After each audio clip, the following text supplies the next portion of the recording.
আসসালামু আলাইকুম গাইজ, সবাই কেমন আছেন? একটা কথা আপনাদের সাথে শেয়ার করার জন্য মূলত আজকে ভিডিও করলাম। সবজির বাজারে গিয়েছিলাম। মোটামুটি সবগুলা সবজির প্রাইস রিজনেবল।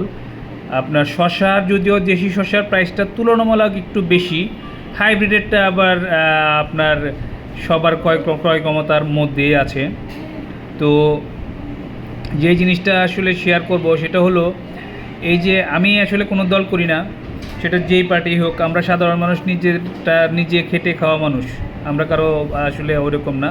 তবে তুলনামূলকভাবে চালের দামটা বাদ দিলে বর্তমানে সব কিছুর প্রাইসটা মানে ক্রয় ক্ষমতার মধ্যে আছে। সবজির বাজার তো আপনার মোটামুটি বেশ সস্তা। আর